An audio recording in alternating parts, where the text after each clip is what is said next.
In this video, we will be talking about 4 important topics that involve the latest research in sales management.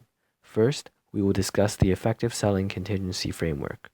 Second, the shifts in organizational structure will be explained, highlighting what it was like in the past and how it looks like today. Third, we will be diving deeper into insight selling and going through a real-life implementation of the concept. Lastly, we will round up with sales psychology and how linguistics can be used to help sales situations. Let us begin our research with the Sales Effectiveness Contingency Framework developed by Barton A. Weitz. Withstanding the test of time, the idea of an effectiveness framework was put forth in 1981 by Weitz and is still widely sourced today. In his paper, he posits that there is no quote-unquote secret equation to sales success and that a number of factors can contribute to an effective sale, but not necessarily a closed deal. This framework was built out of the narrowly defined and inconclusive past research.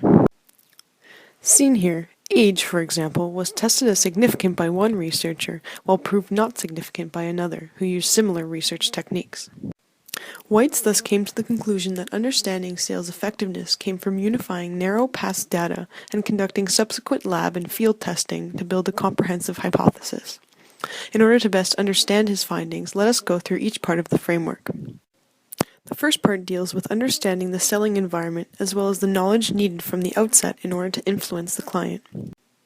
Part 2 deals with drawing upon one's own capabilities such as experience, empathy, and product-related intelligence. Part 3 covers awareness of the customer-salesperson relationship. This means understanding things like whether building substantial rapport is important and if this is a client you'd wish to work with again in the future. The last component is probing and discovering the customer's needs in order to deliver an appropriate solution. Weitz's findings reveal that there is no formula to guarantee a closed deal. Rather, an effective sales process encompasses the 4 components outlined here. Now let's talk about shifts in organizational structure. In the 80s and early 90s, selling was fairly simple. Consumers who were searching for business solutions looked for answers from suppliers. Because information was not widely available, there was nowhere else the business could find reliable sources. With customers knocking at the door, selling could be as easy as going through a framework. And in fact, that's what they did. Sales forces were programmed to abide by an optimal selling process. This limited their judgment and freedom as to what they can do and what they can't do. Today's consumers are a lot more informed than the past. By the time they approach suppliers, they will already have a general idea of the problem that needs to be solved, the options that are available, and the price range that they are willing to pay. Thus, the process-driven sales approach may not always work in today's day and age.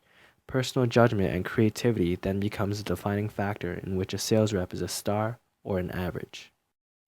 The key takeaway from this section is that process-driven sales approaches are not enough in today's competitive sales atmosphere. With consumers becoming more and more aware, there needs to be other incentives for them to buy into your product. Let's move on to insight selling. So what is insight selling? Insight selling is a sales strategy in which beneficial insights are given through a specific product or service to the consumer after analyzing certain aspects of their firm. These aspects include their problems and needs, how their buying process works, and knowing who the key decision makers are. In other words, salespeople are becoming educators in a sense, giving their clients new insights that they had never previously thought about. As mentioned in the previous section, due to change in consumer awareness, process-based selling may not be enough to persuade consumers to buy into your product or service. Therefore, more and more companies are adopting the idea that besides a reliable framework, a salesperson's own judgment and insights are important as well. A successful example of insight selling is a global manufacturing firm that we shall call Alpha. Alpha creates selling teams that consist of 3 members, an account executive, a solutions design specialist, and a project implementation manager. These teams are accountable for the results, but not by the means they use. So the teams could use frameworks, but also any other means they feel is necessary to complete a sale. A sales manager is also available to give them guidance, but strictly on a peer-to-peer level.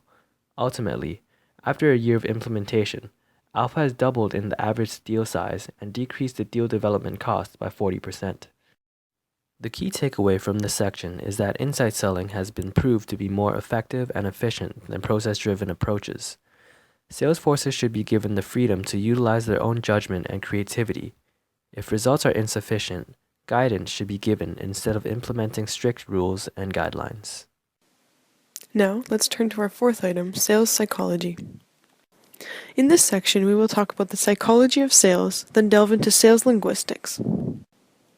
It is worth noting that sales psychology is not a formal branch within psychology, and that ideas presented here are based more on observation rather than hard-hitting scientific data. This was due to the fact that heavily supported research is scant and not widely recognized by the academic community. Now, let us turn to sales linguistics. Steve W. Martin is the leading figure in this area of study. His work focuses on the use of verbal and nonverbal language in complex sales. Martin conducted a study to determine which sensory tools, from auditory, visual, or kinesthetic, would allow for the highest selling price as well as create the greatest customer comfort. Working with 3 groups, he subjected each to different selling conditions. As we see, the study participants or customers felt more comfortable when they could see and touch the product, as well as receive a verbal description.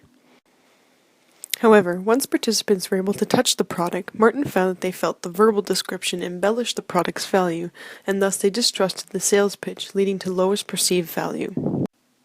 Martin's conclusion from this study was that delivery matters and that a strong pitch works highly in favor of the salesperson. When conducting our primary research, we tested this conclusion and found that industry and product matter. Speaking to a salesperson that dealt with large appliance sales, visual and verbal were both the most practical and effective. However, something like software or a low-tech app benefited from a demo or kinesthetic engagement. With all content presented, let us take a moment to summarize our findings. Firstly, the 4-part sales effectiveness framework. Next, the shift in organizational structure within sales and the value of exercising one's own judgment. Thirdly, inside sales and how the role of a salesperson is becoming more so of an educator. Finally, sales psychology and how different sensory tools resulted in more or less favorable outcomes. With that, we conclude. Thank you for listening. If some of the content jumped out at you and you'd like to learn more, refer to our description box for further resources.